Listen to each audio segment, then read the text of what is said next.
This is a two-movement time lock made by the Chicago Safe and Lock Company about 1885. Now, this time lock was created basically on the patent awarded to Henry Gross in 1885, and Henry Gross was a very prolific time lock inventor who worked for the Hall and later Consolidated safe companies.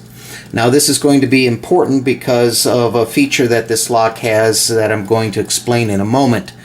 But he had a dispute with patent payments with the Consolidated company and left and joined the Chicago Safe and Lock Company, and this was his product, and he was and this is based on this patent. Now, what we have here are two movements, here and here, and the way this is wound is through this central arbor here. So when you wind this to the left, this dial will begin to move to the right, and this plate will also begin to rotate to the right. So in his patent, he explains that you cannot mismatch the two movements by winding one a little ahead of the other because both of these are wound at the same time. And indeed, that was a novel feature and was not duplicated again until several years later by the Yale company in their Model A through E designs. Now, what's different about this lock is obviously this plate here, which looks different from just having two regular dials. What this plate here does is it has a little square which can be moved along this little area here. And what that does is, if you should overwind this, say by 2 or 3 hours, making you have to open your safe late by 2 or 3 hours, you can move this to 2 hours or 3 hours and then lock it down with the winding key. And it will then approach this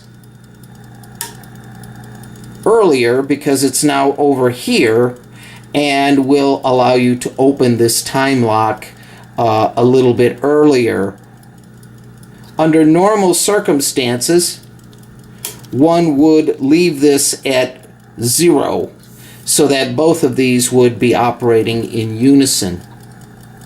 Or excuse me, they operate in unison, but this one will be at the same time as would be indicated on this dial hand.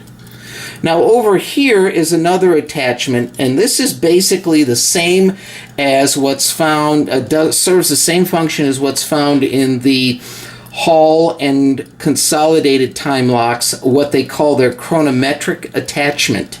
And what this does is it allows you to set the time lock, say at 5 o'clock in the afternoon, but if you want to continue using the safe to open and close it until, say, 9 o'clock, but you don't want to be bothered with setting it at 9 o'clock, say you're in a hurry, you want to go home, you don't want to forget, then you can set this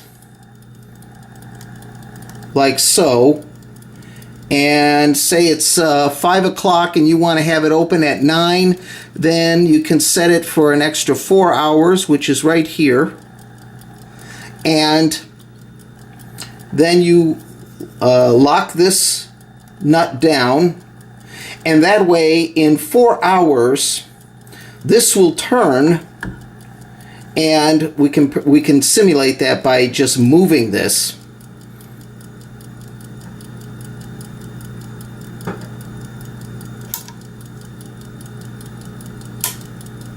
And now the lock is locked. It's now this will trip the automatic bolt, and the bolt motor and the bolts will then be shot into the door frame and lock the safe.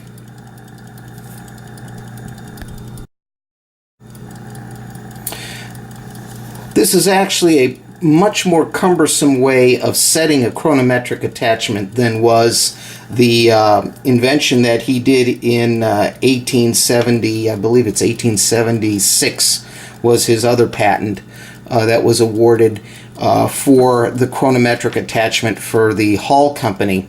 And but since that patent had been assigned, he had to come up with a new way. And this one is not as good, but it still will work. And again, it then will shoot the bolts into the door when you do that.